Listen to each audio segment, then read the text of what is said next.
Bem-vindo a mais um Evangelho da Graça. Hoje nós vamos adiantar um pouquinho mais, passamos essa parte do nascimento de Jesus. E eu quero falar para você no momento em que Jesus foi consagrado. Jesus veio para cumprir a lei, toda a lei, e era costume da lei que a criança ao 8º dia fosse circuncidada. E Jesus foi de fato circuncidado. É importante esse aspecto da lei para que você entenda outra questão lá na frente. Circuncisão já não faz parte mais do nosso contexto, ela foi substituída, mas é importante que você saiba que Jesus também passou por esse processo. E quando ele foi levado ao templo, a sua mãe e o seu pai tiveram um encontro com um homem, um profeta. Versículo 25 do Evangelho de Lucas, capítulo 2, diz que havia em Jerusalém um homem chamado Simeão, homem este justo e piedoso, que esperava a consolação de Israel, e o Espírito Santo estava sobre ele. Aquele homem era um homem que buscava e esperava a redenção de Israel, não como as pessoas esperavam. Ele olhava na perspectiva da fé, porque o que é de fato salvação, o que é de fato redenção do homem? É tranquilidade financeira, é livramento dos problemas. Para muita gente isso seria o céu. Mas Simeão tinha a perspectiva correta do que era a redenção, porque ele estava aguardando ali o Messias.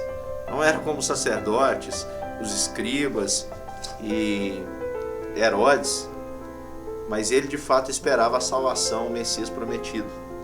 E quando ele foi até a casa, ao templo, movido pelo Espírito, versículo 27 diz: e os pais o trouxeram o menino de Jesus para fazerem com ele o que a lei ordenava.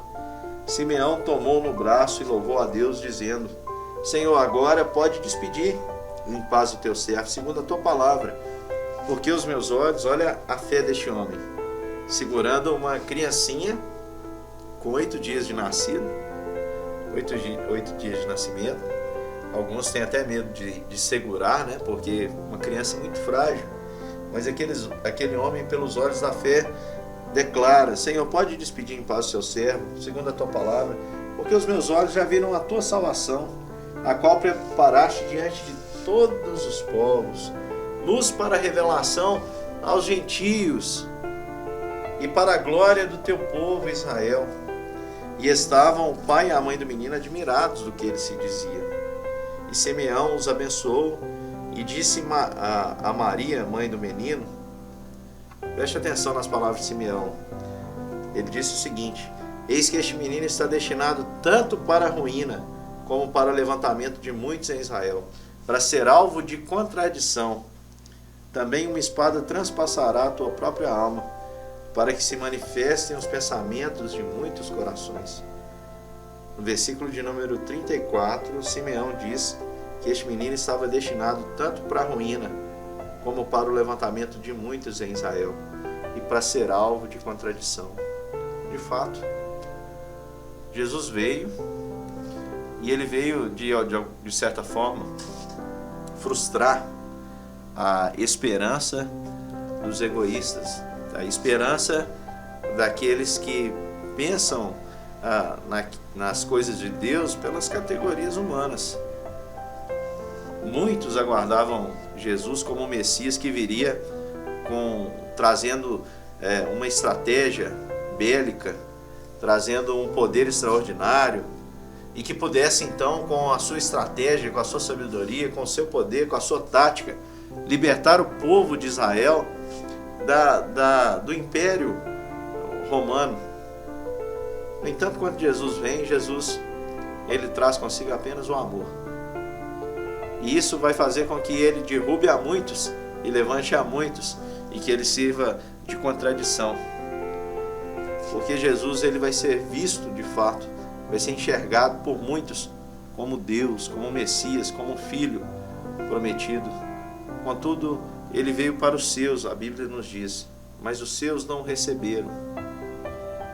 Pelos seus ele foi crucificado, pelos sacerdotes e os escribas ele foi humilhado, ele foi julgado, foi condenado como herege, foi preso e foi também condenado à crucificação. Jesus é alvo de contradição, porque ele traz para nós uma maneira de viver que não é uma maneira que o mundo espera. O mundo espera sempre o favorecimento. Jesus vem trazer uma maneira nova de enxergar o mundo, uma nova filosofia de vida, uma nova maneira de se viver conduzindo pelo amor. Ele diz que se a gente é humilhado, é para a gente se alegrar.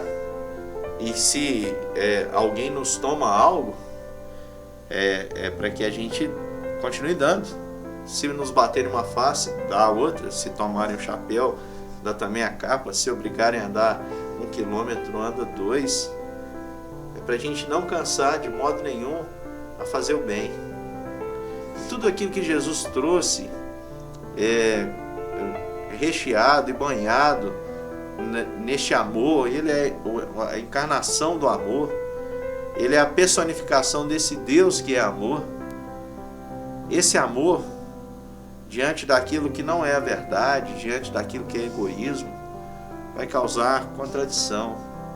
E é por isso que muitos que se diziam ser de Deus vão se mostrar exatamente como contrários, porque vivem contra o espírito do Evangelho. E muitos daqueles que, à luz da religião, que é só aparência, não tinham nada de Deus, esses que aparentemente não tinham nada, vão se mostrar muito mais filhos de Deus, muito mais misericordiosos, muito mais cheios de amor, tendo muito mais a ver com essa mensagem de Jesus do que os próprios desse meio da religião. Portanto, a palavra de Simeão a Maria, dizendo ali, uma espada transpassará a própria alma dele, para que se manifestem os pensamentos de muitos corações. Viver o Evangelho, para mim e para você, é aceitar esse desafio. Foram assim com o nosso mestre, não vai ser diferente conosco. Pode ter certeza, como disse o apóstolo Paulo ao jovem Timóteo, todos aqueles que querem viver piedosamente em Cristo serão perseguidos. Se você de fato viveu o Evangelho, você está se colocando em oposição a tudo aquilo que é oposto a Deus. Portanto, é como se o mundo tivesse uma correnteza e você está contra essa correnteza. Você está em choque, em rota de colisão. Mas pode ter certeza, maior é o que está em você do que o que está no mundo. Que Deus te abençoe e te dê olhos como os olhos de Simeão, para que você encontre em Jesus de fato o Messias esperado, a certeza da vitória, da revelação, do cumprimento da revelação e da salvação de Deus ao seu povo. Que Deus te abençoe e que você perceba a graça de Deus também nesse trecho do Evangelho.